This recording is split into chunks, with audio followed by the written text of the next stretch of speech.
merci beaucoup. Ouais. Voilà, bien aimé, ça fait quand même longtemps qu'on ne s'est pas du tout retrouvé autour de notre tasse de café ou de thé. Voilà, c'est avec plaisir que nous nous retrouvons encore aujourd'hui. Et j'aimerais bien toucher un point important. Nous voyons dans Jean au chapitre 14. Nul n'arrive au Père sans passer par moi. Waouh! Quelle belle et grande déclaration.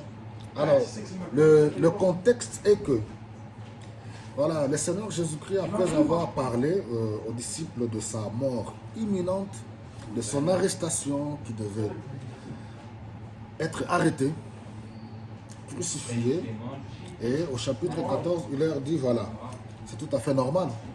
Ils ont fait route ensemble avec lui, et la séparation fait toujours mal. Ils étaient tristes. Il leur dit que votre cœur ne se trouble point. Croyez en Dieu et croyez en moi. Je m'en vais vous préparer une place. Il y a plusieurs demeures dans la maison de mon Père. Si ce n'était pas le cas, j'allais vous le dire. Donc, lorsque je m'en serai allé et que je prépare des places pour vous, et je reviendrai vous chercher pour que là où je suis, pour que vous puissiez être, que nous puissions être ensemble. Alors, c'est Thomas au verset 5 qui pose la question, mais montre-nous quand même le chemin. Et voilà l'une des plus grandes déclarations de Saintes Écritures. Ouais. Vous voyez, je prends le temps. L'une des plus grandes déclarations qui résume un peu toute la Bible, qui résume la foi. Je suis le chemin, la vérité et la vie. Nul n'arrive au Père sans passer par moi. Waouh! C'est une grande déclaration. C'est lui le chemin. Alors, dans la logique humaine, la logique de ce monde, on dit pour atteindre sa destination, on peut emprunter plusieurs chemins, plusieurs voies. Le plus important, c'est d'arriver, d'avoir les résultats.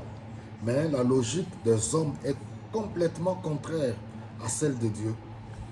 Donc, dans certaines citations ou expressions populaires, on dit que tout chemin mène à Rome, c'est-à-dire qu'on peut emprunter n'importe quelle voie, qu'elle soit de voie tortueuse, mais le plus important, c'est qu'on atteigne le but. Mais avec le Seigneur, avec Dieu, il dit, je suis le chemin, la seule voie.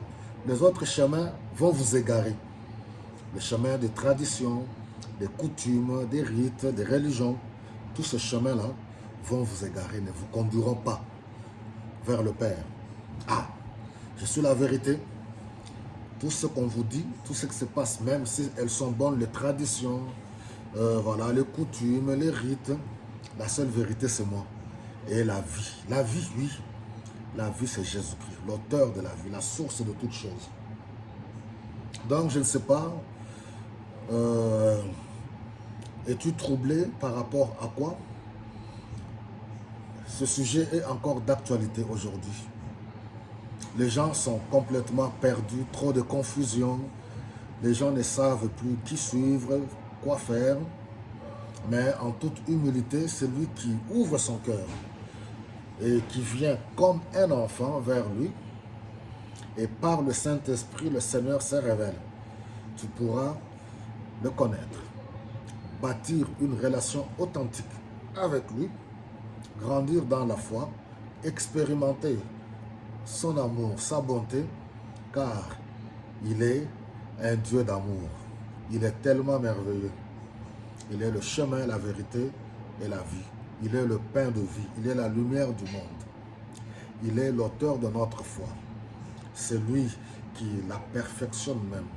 Il est, oui, le lion de la tribu de Juda. Il est l'alpha et l'oméga. Il est le témoin fidèle. Il est tellement merveilleux, l'étoile brillante du matin. Il est notre bouclier, il est notre asile, il est notre forteresse.